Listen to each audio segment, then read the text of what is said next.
Remember to try to spell every word the best you can and think about the beginning of your sentence, the end of your sentence, your finger spaces, and where to look if you don't know a word.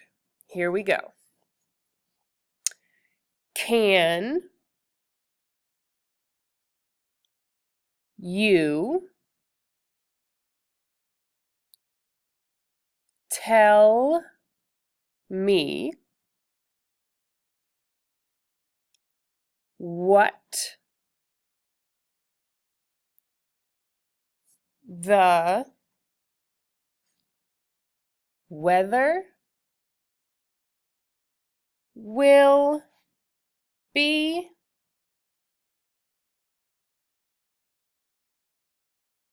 Let me say that again. Can you tell me what the weather will be? Make sure you touch every word and that you have 9 words. And then think about how the sentence should start and how the sentence should end. Can you tell me what the weather will be? Once you think your dictation is great, you can go ahead and submit. I'm sure you did a beautiful job.